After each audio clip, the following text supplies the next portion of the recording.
Welcome back, starting with the new chapter. This time, Class 8 NCERT SST chapter. It is Geography chapter, Resources. तो शुरू करते हैं chapter number 1. तो इसमें सबसे पहले दिया क्या है कि Mona and Raju were helping Amma to clean their house. Mona और राजू दो बहन भाई हैं. वो क्या कर रहे हैं, अम्मा को हेल्प कर रहे हैं क्लॉथ्स वगैरह क्लीन करने में. तो बच्चे जो है अपनी मदर से पूछते हैं कि रिसोर्स क्या होता है. तो इसमें देखो दिया है कि anything that can be use to satisfy a need is a resource. ऐसी कोई भी चीज़ जो कि हमारी नीड्स को सेटिस्फाई करती है उसको हम क्या कहते हैं, रिसोर्स कहते हैं. अब हम एग्जांपल लेते हैं कि हमारे फादर जो है उन्होंने हमारे लिए टेस्टी स्नैक बनाया है. तो वो जो स्नैक है उसमें वो जो उन्होंने सामान यूज़ किया है, फ्रेश वेजिटेबल्स यूज़ की हैं, वो भी तो रिसोर्स ही है. समझ आया आपको? वो सब रिसोर्स है. इवन कि हम इलेक्ट्रिसिटी यूज़ करते हैं अपने घरों में. हम पानी पीते हैं जब हम प्यासे होते हैं, खाना खाते हैं जब हम भूखे होते हैं, हम रिक्शा यूज़ करते हैं जब हम बाहर जाते हैं घर से, अपनी गाड़ी यूज़ करते हैं, हम टेक्स्ट बुक यूज़ करते हैं स्टडी करने के लिए. ये जितनी भी चीज़ें जो हम यूज़ करते हैं अपनी नीड के लिए, उनको हम क्या कहते हैं, रिसोर्स कहते हैं. क्लियर हो गया? रिसोर्स कहते हैं. ओके, आगे देखते हैं. यहाँ पे लिखा है कि water, electricity, rickshaw, vegetable and text books have something in common. Water, electricity, text, ये सभी जितनी भी चीज़ें यहाँ पर गिवन है इनमें एक चीज़ कॉमन होती है, कोई भी रिसोर्स हो.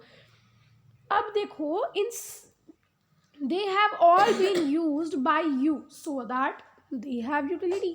हम इनको यूज़ इसलिए करते हैं क्योंकि जब हम इनको यूज़ करते हैं इससे क्या होता है कि इनमें क्या हो जाता है, इनमें यूटिलिटी आ जाती है. यूटिलिटी क्या होती है? यूटिलिटी का मतलब होता है, यूटिलिटी और usability is what makes an object और सब्सटेंस अ रिसोर्स. यूटिलिटी और यूजेबिलिटी का मतलब ये है कि अगर हम किसी चीज़ को यूज़ कर लेते हैं तो उसकी एक यूटिलिटी हो जाती है, यूजेबिलिटी हो जाती है. हम उसको यूज़ कर लेते हैं तो वो एक रिसोर्स बन जाता है. क्लियर हुआ? क्वेश्चन दिया है आगे, how does something become a resource. किसी भी चीज़ को हम रिसोर्स कैसे बनाते हैं, ये राजू ने अपनी मदर से पूछा. अम्मा told the children that things become resources only when they have a value. अम्मा ने बच्चों को बताया कि चीज़ें तभी रिसोर्स बन सकती हैं जब हम उनको कोई वैल्यू देते हैं. इट्स यूज़ और utility gives it a value. उसका यूज़ या फिर उसकी यूटिलिटी उसको वैल्यू देती है. सारे रिसोर्सेज की कुछ वैल्यू होती है, अम्मा ने कहा. वैल्यू का मतलब क्या होता है? वैल्यू का मतलब होता है worth. Some resources have economic value, some do not. कुछ रिसोर्सेज की इकोनॉमिक वैल्यू होती है और कुछ की नहीं होती है. एग्जाम्पल दिया है कि मेटल जो है वो एक इकोनॉमिक वैल्यू है, लेकिन मेटल की जगह अगर हम किसी ब्यूटीफुल लैंडस्केप को ले लें तो उसकी ज़्यादा अहमियत नहीं मानी जाती है इकोनॉमिक में. ओके, क्या पता उसकी इकोनॉमिक वैल्यू ज़्यादा ना हो. तो ये लेकिन बट ये दोनों जो है ये इंसान की नीड्स को सेटिस्फाई कर रहे हैं. आगे पढ़ते हैं. आगे लिखा है कि कुछ रिसोर्सेज जो है वो इकोनॉमिकली वैल्यूएबल बन जाते हैं थोड़े टाइम में. उनको थोड़ा टाइम लगता है हमारे वैल्यू में आने के लिए. जैसे कि अगर हमने देखा कि जैसे कि हमारे ग्रैंड मदर की रेमेडीज़ जो है, सामान जो है वगैरह, अगर उनका घर खाली है, एग्जाम्पल लेते हैं, अगर हमारी ग्रैंड मदर का घर खाली है, हम वहाँ से आ गए हैं वापस अपने दूसरे नए घर में और वहाँ पर अब कोई भी नहीं रहता, वहाँ पे कितना सारा सामान पड़ा है, वो घर खाली हो गया है, तो हम क्या करते हैं, उसमें से थोड़ा सा सामान हम ले लेते हैं और वो हमारे यूज़ में आ जाता है. जो बाकी का थोड़ा सा सामान पड़ा होता है हम क्या करते हैं, उसे हम किराए पे दे देते हैं. और किराए पे दे देने के बाद क्या हुआ कि हमने तो उसे यूज़ नहीं किया, जो बचा हुआ घर था उसे हमने यूज़ नहीं किया, तो हमने उसे बेच दिया, तो उसकी यूजेबिलिटी हो गई ना, किसी और को उसका यूज़ मिल गया. आगे इसकी एग्जांपल देखते हैं. इसका मतलब होता है patent. It means an exclusive right over any idea और इन्वेंशन. इसका मतलब होता है जब हम कोई भी एक एक्सक्लूसिव राइट ले लेते हैं किसी भी आइडिया पे या फिर किसी भी इन्वेंशन पे. अब ये चीज़ देखो कितनी ज़्यादा इम्पोर्टेंट होगी. ये हमें बताया है टाइम और टेक्नोलॉजी के बारे में. Time and technology are two important factors that can change substances into resources. Time और technology दो ऐसे factors हैं जो substances को resources में change कर देते हैं. Both are related to the needs of the people. ये दोनों जो है ये इंसान की needs से के related होते हैं. People themselves are most important resource. हम लोग खुद जो हैं ये बहुत ज़्यादा important resource है. It is their ideas, knowledge, inventions and discoveries that lead to certain that lead to creation of more resources. ये हमारे आइडियाज़ होते हैं, हमारी नॉलेज होती है, इन्वेंशंस होते हैं, डिस्कवरीज होते हैं जो कि लीड करते हैं किसमें, नए नए रिसोर्सेज की क्रिएशन में। ईच डिस्कवरी और इन्वेंशन लीड्स टू मैनी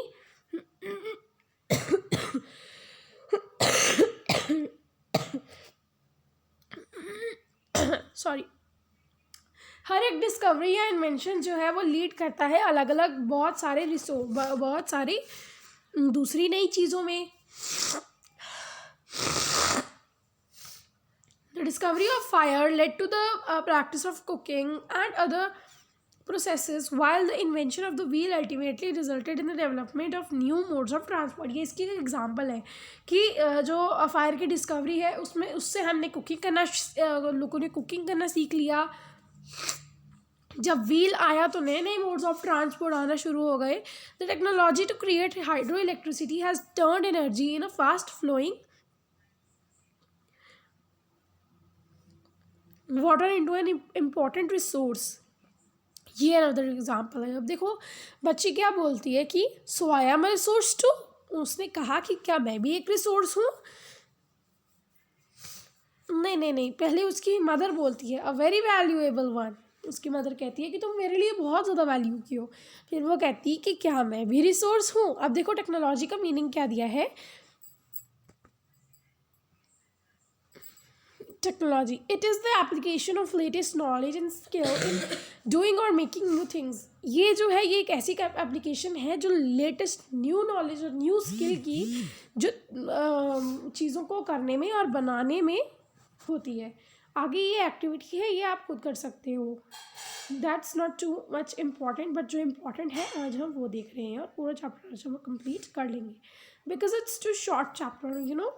ये एक दो बस इतना सा ही तो है, छोटा सा चैप्टर है, ये हो जाएगा कंप्लीट आज। और फिर इसके बाद आपको इसकी बैक एक्सरसाइज करा दूंगी थोड़ी सी, एंड क्वेश्चन आंसर्स भी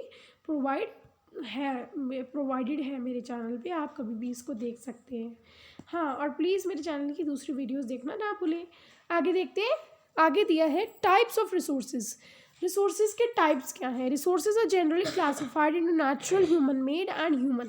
रिसोर्सेज जो है उनको जनरली क्लासिफाई किया गया है 3 रिसोर्सेज में, human resources, human made resources और नेचुरल रिसोर्सेज।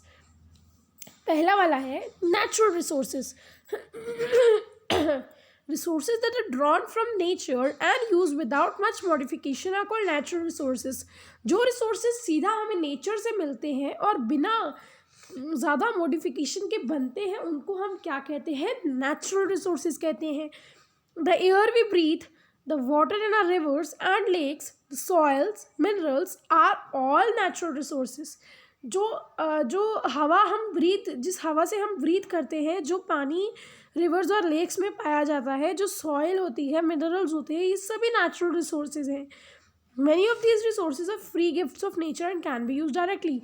इन सारी चीज़ों में से जो बहुत सारी चीज़ें जो हैं वो क्या है? वो फ्री गिफ्ट है नेचर की तरफ से, और वो हम बिना किसी कोई केमिकल रिएक्शन करे डायरेक्टली यूज़ कर सकते हैं। In some cases tools and technology may be needed to use a natural resource. कुछ केसेस में टूल्स और टेक्नोलॉजी जो है वो भी यूज़ की जा सकती है नेचुरल रिसोर्स को एक बेस्ट पॉसिबल वे में यूज़ करने के लिए। आगे दिया है natural resources can be broadly categorised into renewable, non renewable and non. अब देखो नॉन रिन्यूएबल, अब देखो उन्होंने टाइप्स ऑफ रिसोर्सेज में हमें 3 बताया, तो नेचुरल रिसोर्सेज के ही आगे हमारे पास 2 और भेद आ गए। समझ आई आपको? पहला भेद आया आपका रिन्यूएबल रिसोर्स, दूसरा भेद आया आपका non renewable resource. I hope आपको क्लियर हो गया।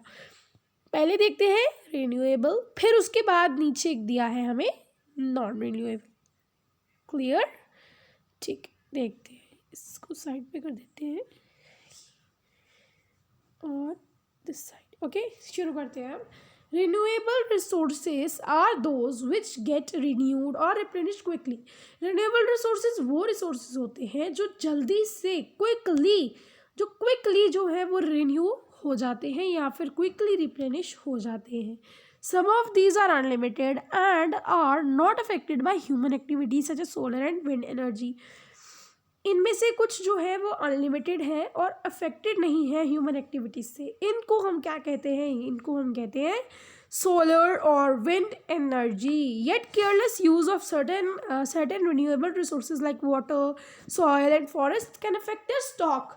हम क्या करते हैं? हम केयरफुली यूज़ नहीं करते हैं इनको, अनलिमिटेड यूज़ करते हैं इनका, लिमिट में नहीं रखते हैं। तो इन रिसोर्सेज को जिनको हम लिमिट में नहीं रखते हैं वो एक दिन अपने स्टॉक से बाहर हो जाएंगे, हमें मिलेंगे नहीं। बिकॉज ड्रिंकिंग वाटर तो अर्थ पे सिर्फ 1% है ना।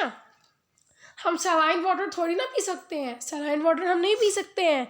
एंड वो हम क्यों नहीं पी सकते हैं? Because they are so less, वो बहुत सो लेस नहीं, वो बहुत they are so salty. I mean to say salty भी है, कोई बात नहीं, हम सॉल्टी पानी भी पी लेंगे, लेकिन उसमें जब शार्क्स एक दूसरी फिशेस को पी खाती हैं तो ब्लड नहीं होता क्या? हम वो खाएंगे क्या? हम बीमार हो जाएंगे, हम अफेक्टेड हो जाएंगे उनके ब्लड से। क्लियर हो गया आपको? इसलिए हम ज़्यादातर ये प्रॉब्लम आती है। क्लियर हो गया? ठीक है। Water seems to be an unlimited resource.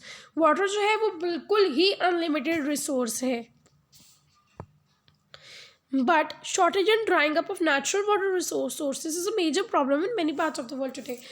देखो, पानी हमारी अर्थ पे कम नहीं है, बहुत ज़्यादा है, लेकिन जो सीरियस एक्शंस हो रहे हैं वो जो नेचुरल प्रोसेसेस हैं, जो इम्पोर्टेंट है हमारे लिए, जो ज़्यादा इम्पोर्टेंट चीज़ें हैं, ज़्यादा इम्पोर्टेंट वो जो है हमारे जो हमारे पीने के काम आता है पानी, वो क्या हो रहा है? वो ज़्यादातर ड्राई अप हो रहा है, ग्लेशियर्स में वो हो रहा है, या फिर समुद्रों में जाकर मिल रहा है। तो ये एक बहुत बड़ी मेजर प्रॉब्लम जो है कॉज हो रही है। क्लियर हो रहा है आपको? समझाइए आपको। अब आगे देखते हैं नॉन रिन्यूएबल रिसोर्स। प्लीज़ अगर कोई डाउट होगा तो प्लीज़ मेंशन करिएगा कमेंट्स में। नेक्स्ट इसके क्वेश्चन आंसर्स की वीडियो में हम पूरी कोशिश करेंगे कि आपके डाउट्स जो हैं उनको क्लियर हम कर पाए। क्लियर हो गया आपको? ओके, आगे देखो। Non renewable resources are those which have a limited stock. Non renewable resources वो रिसोर्सेज होते हैं जिनका लिमिटेड स्टॉक होता है। Once the stocks are exhausted, it may take thousands of years to be renewed or replenished। एक बार ये सभी exhaust हो जाएं तो ये thousands of years लेते हैं renewed और replenished होने में। Since this period is much more than human lifespans, such resources are considered non-renewable resources। और क्योंकि ये जो रिसोर्सेज हैं, क्योंकि ये जो पीरियड है ये ज़्यादा बड़ा है ह्यूमन लाइफ स्पैन से, इन रिसोर्सेज को हम क्या कंसीडर करते हैं? नॉन रिन्यूएबल रिसोर्सेज कंसीडर करते हैं। Coal, petroleum and natural gas are some examples. Coal, petroleum and natural gas जो है वो इसके कुछ एग्जांपल्स हैं। The distribution of natural resources depends upon number of physical factors like terrain, climate and altitude. जो natural resources की distribution है वो बहुत सारे फिजिकल फैक्टर्स पे डिपेंड करती है, जैसे कि हमारा टेरेन हो गया, क्लाइमेट हो गया और ऑल्टीट्यूड हो गया। The distribution of resources is unequal because these factors differ so much over the earth. जो नेचुरल रिसोर्सेज की डिस्ट्रीब्यूशन है वो बहुत ही ज़्यादा अनइक्वल है, क्योंकि वो जो है वो दुनिया में बहुत ही ज़्यादा अलग अलग जगह में डिस्ट्रीब्यूट हुए हैं। सॉरी, पूरी दुनिया में। ये मैं यहाँ तक पहुँच गई और ऊपर करना भूल गई। ह्यूमन मेड रिसोर्सेज दूसरा है हमारा ह्यूमन मेड रिसोर्सेज। एक था नेचुरल रिसोर्स और दूसरा था human made resource.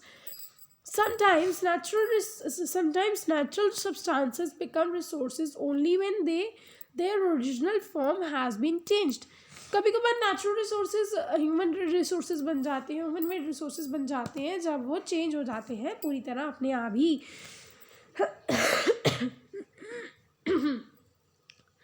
Iron ore जो था वो रिसोर्स नहीं था जब तक लोगों ने ये लर्न नहीं किया कि आयरन एक्सट्रैक्ट कैसे करें। People use natural resources to make buildings. लोग नेचुरल रिसोर्सेज को यूज करते हैं ह्यूमन मेड रिसोर्सेज बनाने के लिए, जैसे कि buildings, bridges, roads, machinery and vehicles.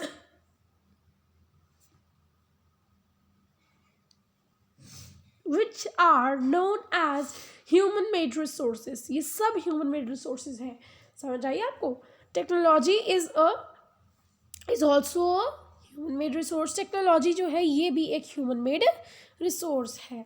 So people like us use natural resources to make human made resources, said Mona, nodding in understanding. Yes, said Raju. अब मोना कहती है कि हाँ, तो मुझे अभी समझ आ गया कि लोग जो हैं वो क्या करते हैं कि लोग जो है वो क्या करते हैं कि नेचुरल रिसोर्सेज यूज़ करते हैं ह्यूमन मेड रिसोर्सेज बनाने के लिए। ये मुझे अभी समझ में आया। धन्यवाद। ये मैं नहीं बोल रही आपको धन्यवाद, ये मोना बोल रही है अपनी मदर को धन्यवाद। क्लियर हो गया आपको? अब आगे है हमारा ह्यूमन रिसोर्स। अब इसकी पिक्चर देखो, लिखा क्या है, पहले ये पढ़ो कि लिखा क्या है, इसको हम बाद में पढ़ते हैं। पहले ये देखो, लिखा है crops ruined due to drought, can I find a solution. उसने कहा कि क्रॉप्स जो है वो ड्रॉट की वजह से ऐसी हो रही है, ये हो रहा है, वो हो रहा है। तो ये देखो यहाँ पे लिखा है read and ponder, humans are interdependent on each other. Humans जो है वो एक दूसरे के ऊपर डिपेंडेंट है।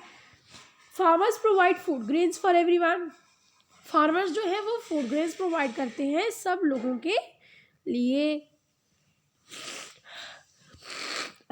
सॉरी,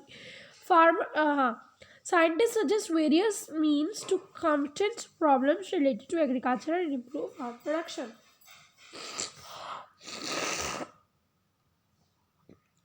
साइंटिस्ट जो हैं वो क्या करते हैं, अलग अलग मीन्स ऑफ कॉम्पिटेंस जो है वो ढूंढते हैं, रिसोर्सेज वेरियस वेज ढूंढते हैं कि वो किस तरह से इम्प्रूव कर सकें एग्रीकल्चर और फार्मिंग को।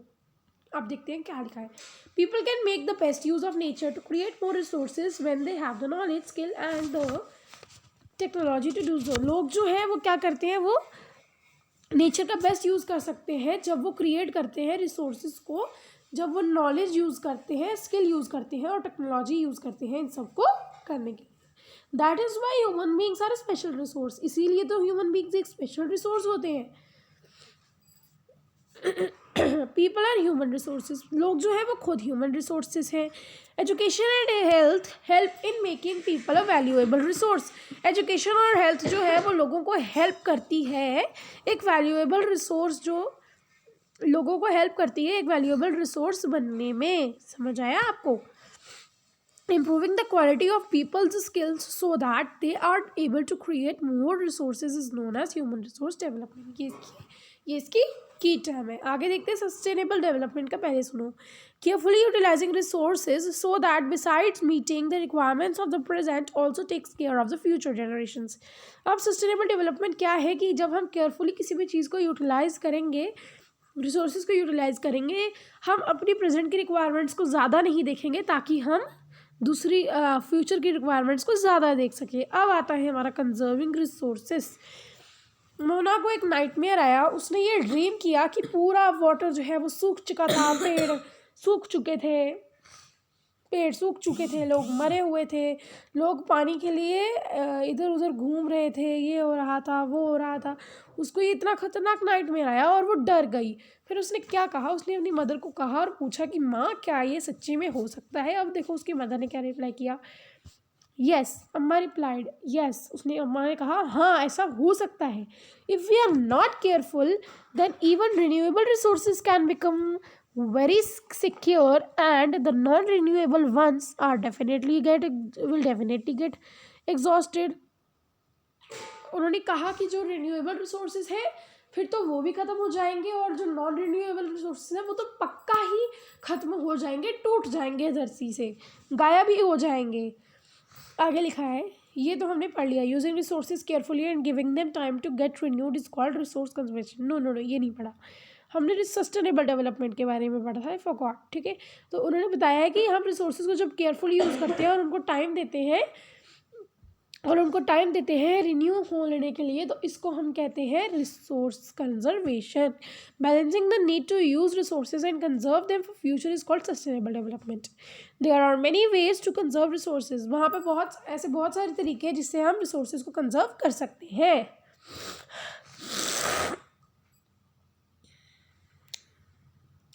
Each person can contribute by reducing consumption, recycling, and reusing things.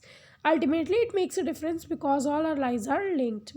ये अल्टीमेटली एक डिफरेंस बना सकता है कि क्योंकि ये जो है ये हमारी लाइफ्स को लिंक करते हैं। और ये जो गिवन है ये फिर से बच्चे जो है वो कर रहे हैं, फिर से ये बच्चे ही कर रहे हैं एक्टिविटी। बच्चे क्या एक्टिविटी कर रहे हैं कि जो बच्चे हैं वो इवनिंग में इकट्ठे हो गए और उन्होंने सोचा कि अब हम क्या करेंगे, अपने फैमिली मेम्बर्स को हम कपड़े के बैग दे देंगे, हम इलेक्ट्रिसिटी वेस्ट नहीं करेंगे, हम पानी वेस्ट नहीं करेंगे, हम कपड़े के बैग बनाएंगे, पेपर के बैग बनाएंगे और वो हम सबको यूज़ करने के लिए देंगे। और कहते हैं कि every drop of water is precious. देखो यहाँ पे बताया है। अब आगे सुनो कि these are some of things Mona, Raju and their friends did. अब उन्होंने बताया है कि ये जो सर्टन चीज़ें थी ये उनके फ्रेंड्स ने की और पूछ रहे हैं कि अब आप कैसे करोगे, अब आप कैसे रिजर्व करने की कोशिश करोगे। The future of a planet and its people is linked with our availability to maintain and preserve the life support system that nature provides. Therefore, it is our duty to ensure that all uses of renewable resources are sustainable. हम जितने भी renewable resources का use कर रहे हैं वो sustainable development के हिसाब से होना चाहिए। हम उनको केयरफुली यूज़ करें और उनका प्रेजेंट में ज़्यादा ध्यान ना रखकर फ्यूचर का ध्यान रखकर फ्यूचर के बारे में सोचकर उसे सेव करें और उसे यूज़ करें। To ensure that the diversity of life on the earth is conserved. जो अर्थ पे लाइफ की डाइवर्सिटी है वो कंजर्व रहे, जो डैमेज है नेचुरल इन्वायरमेंट सिस्टम का वो मिनिमाइज हो जाए, बढ़े ना। Some principles of sustainable development. अब सस्टेनेबल डेवलपमेंट के प्रिंसिपल्स क्या हैं? Respect and care for all forms of life. हमें रिस्पेक्ट और केयर करनी चाहिए सारे फॉर्म्स ऑफ लाइफ की। Improve the quality of human life. हमें ह्यूमन लाइफ की क्वालिटी को इम्प्रूव करना चाहिए। Conserve the earth's vitality and diversity. हमें अर्थ की वाइटलिटी और डाइवर्सिटी कंजर्व करनी चाहिए। हमें मिनिमाइज़ करना चाहिए नेचुरल रिसोर्सेज की डिप्लीशन को। हमें अपना पर्सनल एटीट्यूड चेंज करना पड़ेगा और प्रैक्टिसेस चेंज करनी पड़ेंगी अपने इन्वायरमेंट के प्रति। Enable communities to. हमें कम्युनिटीज़ को एनेबल करना पड़ेगा केयर करने के लिए उनके खुद के ही इन्वायरमेंट के लिए। So this was your chapter number 1 of class 8 NCERT SST Geography. And please do not forget to like, subscribe and share the channel. Bye bye. And please do not forget to watch our other videos. Bye.